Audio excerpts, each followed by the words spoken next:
part of the Independent News Media Inc.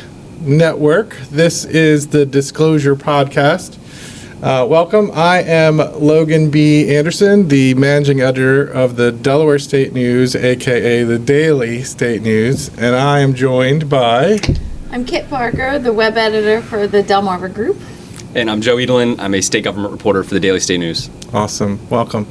So today, in our inaugural video podcast episode, it's October, so we're getting spooky. This last couple of weeks, we have been reporting on some cool stories around the state relating to some haunted houses, some ghost stories, some weird paranormal occurrences, investigations. We have reached out and talked to our readers and our fans and followers. They have shared some really cool stories with us. So, and all of that is available on our website, betabaynews.com. But we thought we'd chat a little bit about some of those today for you. So, Joe, I think is going to talk to us about the first story we're going to chat about. Yes. Yep. So last week I visited Chooch's Bridge in Newark. It's just outside of the University of Delaware's campus, and we're going to lay some photos and videos that I took while I was visiting over this. But essentially, Chooch's Bridge, that area, there's a home, but there's kind of a surrounding area that was owned by the Chooch family, and they owned the property for generations. It was actually the site now is the only Revolutionary battle site in Delaware. Right. So for the last X amount of years, I mean, it goes really far back since it's been owned by the family. It was a private-owned, place. But now the state has received $800,000 grant to take it to transition it to a public place, to make it a museum. And it's actually a really remarkable spot. I mean, there's a very old house, but then there's other houses on the campus, if you would call it that. Right. There's a smokehouse, an ice house. There's all these different, So it's like quarters a there. glimpse of what it was Right. back in the Revolutionary time. Right. So even though I met with the Division of Historical and Cultural Affairs there, and they told me kind of the history of the spot, as well as Iron Hill, which is not too far off from that spot. It's funny, I asked them about its kind of haunted ties. They didn't really offer too much, but the story goes a British soldier had his head taken off by a cannonball during the Revolutionary War. So now if you drive down Chooch's Bridge Road, you can see if it's foggy and there's a full moon, you should be able to see a headless horseman on the side of the road. It's one of two headless horsemen, and the other one's actually not far off. I'm visiting that this week off of Welsh Track Road in Newark, which is literally just south of the football stadium on University of Delaware's campus. But yeah, it was a really interesting spot. I went at like 9:30 in the morning, so I didn't really feel too spooky there. But I'm sure driving down that road, if you go when the sun's down, definitely gets a little dicey out there. Really narrow. There's cannons right in front of the house to kind of like memorialize the area. But it was a really cool experience, and it was a fun conversation. And if you follow along on Beta Bay News, I'll have a story on that later this week. Nice, awesome. But isn't there? Correct me if I'm wrong, the American side didn't have cannons that size, right? So one of our headless horsemen became such because of friendly fire. Is that right? Yes, that is as the story goes. Yes, I am not 100% sure if that's the one. I believe that's the one on Welsh Track Road, which is the friendly fire. But yeah, I mean, it's really cool. You can see like all the history there. Even when I was there last week, there's a construction going on some of the other houses to try to get this up and ready. Actually, the grant that they got, it was $800,000. It was, for the public to transition into a public facility. Right. Really, the idea, was for the semi-quincentennial that's coming up in 2020. Say that word again. Semi-quincentennial. If I'm probably saying that wrong. No, you're right. You're right. But that is coming up in 2026. When I talked to the Division of Historical and Cultural Affairs, they said that they were hoping that it was ready by then, but they think it's going to end up being that next year, which will end up being the 250th anniversary of the battle. So cool. They're hoping to have a big event and programs and opening it up for the public around then. Nice. That's really cool. I remember going by there as a kid, and I wasn't aware of the headless horseman part of that story, but and the fact that now Delaware has two or now. I don't know. Delaware has 2 of those stories. I think it's pretty interesting. So stay tuned for Joe's stories. You can find them on BayToBayNews.com. I think for the next ghost story, driving down Route 1 to Kent County, or ish, like the first, Craig Anderson at the beginning of the month did a cool story at the Everett Theater in Middletown. Apparently they've got some ghostly patrons or former actors there. Some pretty cool stories. They recently had an open house to talk about some of that stuff.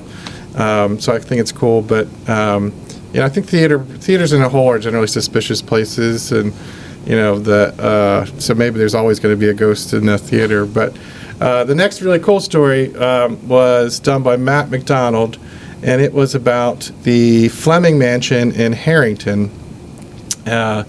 It was really interesting to know the story. For those who know the area, the Flemming Mansion is kind of catty corner from it just went out of my head, the tractor place across the street off the highway. But it sets back along the road with some other houses. But the house was built in the late 1800s by a guy named Ezekiel Flemming, who, in Matt's research, I think he was like I don't know what you'd call him. He was Harrington. He owned the local mill. He owned the grocery store. He owned everything. He was so popular and so influenced in such a huge part of Harrington that he almost had his own currency, which was interesting. Everybody worked for him. So when he needed to give you money or pay you or something, he would just write this note, and then you would take it to wherever you needed your goods and services from, and they would credit his account from your note. And apparently he did so much of this is that people started to use it as like insulation in the walls of their homes. There was so much of it. I thought it was pretty interesting. But he sat down and took a tour with the current owners of the house. And I think this story is one where I think it's the house is the thing, the actual mansion that. So it's not like Mr. Flemming or his family. I think there's some stories in there about his kids or granddaughters or something, but the folks who live there now have been trying to improve it and do some stuff, and they've seen some crazy stuff like ghostly figures in their backyard, and the house just the pipes keep leaking, and they feel like at some points the house is trying to send them a message, which I thought was pretty cool. Matt got some really great video and photos. We'll tuck them in here so you can see.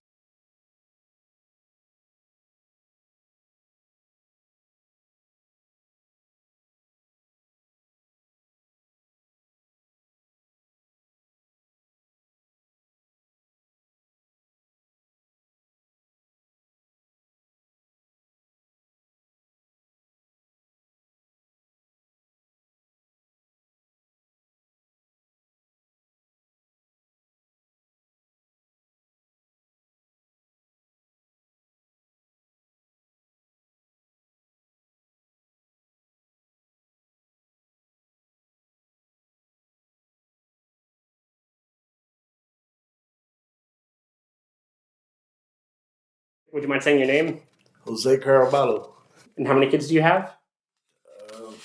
Well, there's 6 of them, but there was only 4 of them was with us. And my son, he like I told you, he was stationed in Dover Air Force Base, and that's why we moved here From Camden, New Jersey. Yeah, but it wasn't easy though in the beginning. It was real hard. How do you mean? Like everything. Like at first we all stood in this room because the bedroom wasn't done yet, so we stood in this room. This is where you slept? Yeah, and that's when my daughter she was telling us, man, who is it that keeps going up and down the steps? I said, what you mean? the middle of the night, they keep going up and down the steps. With nobody going up and down the steps in the middle of the night, everybody sleep. Yeah, because the house, still need a whole lot of fixing. We was all right in here. This is how we started.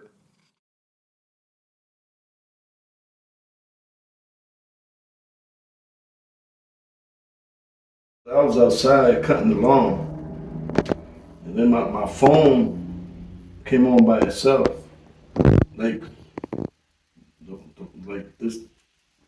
this phone, it was a cheaper one than this one.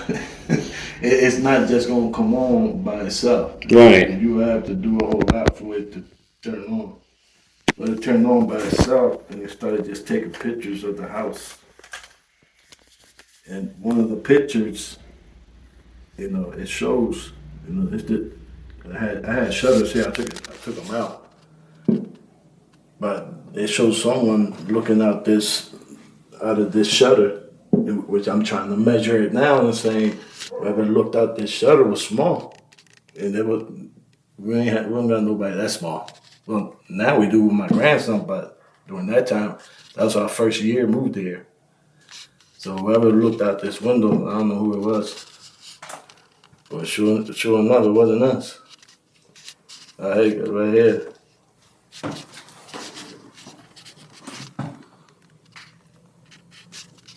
Somebody looking out.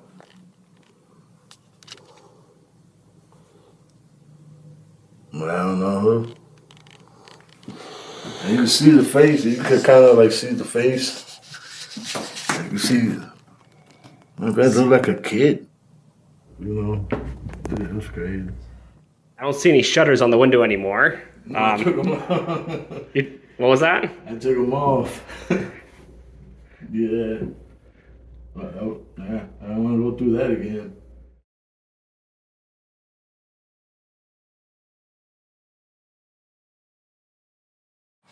I just picked up my daughter from the high school, and I was coming home to bring her home.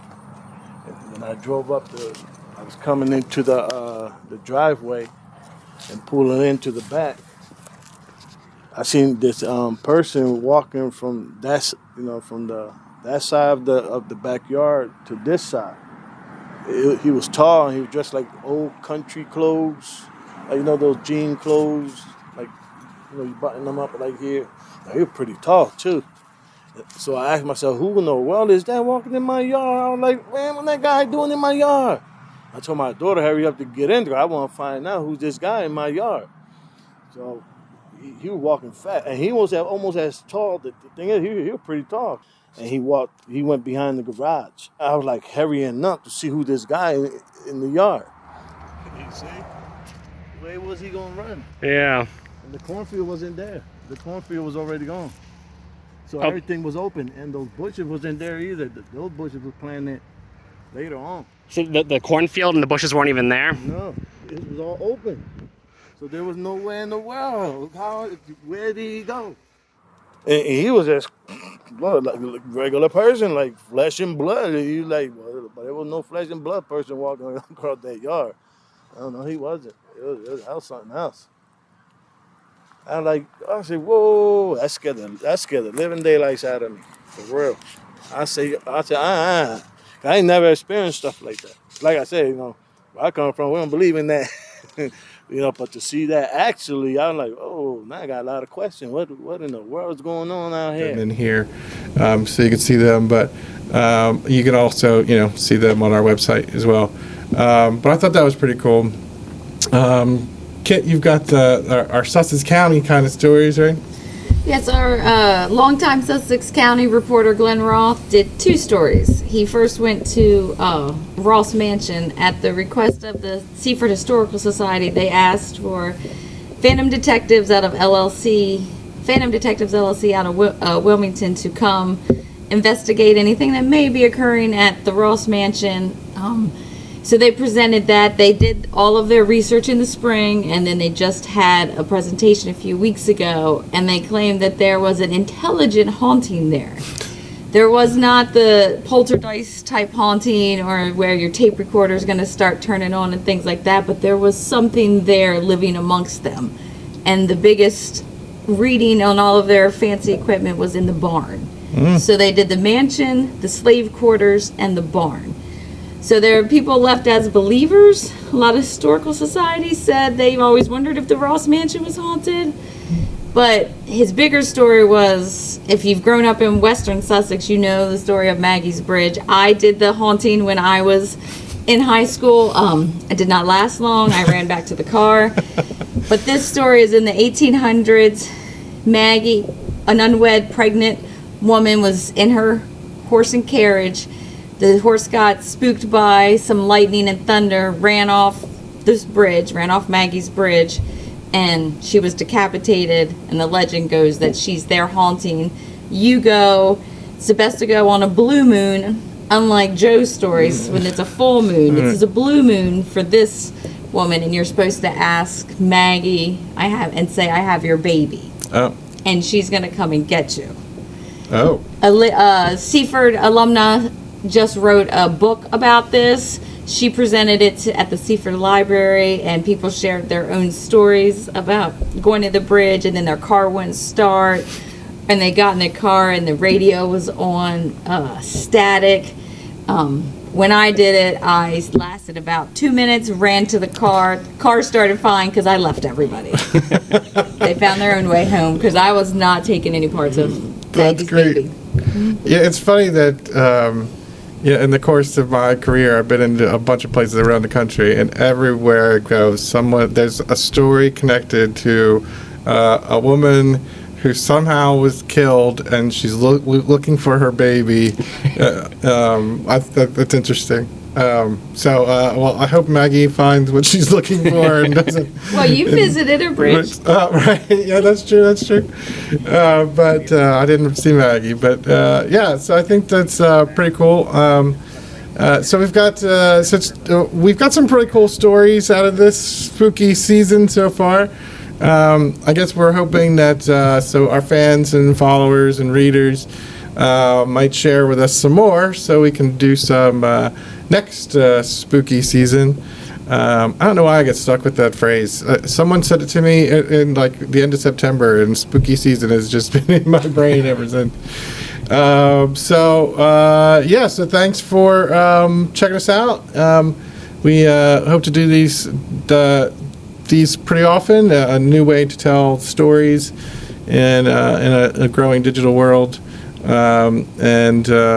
Thanks. So subscribe, follow, get a subscription, visit us at betabaynews.com and wherever else you like your content like this. Okay, cool. Great. We good? Cool. All right. Thanks, everybody. And then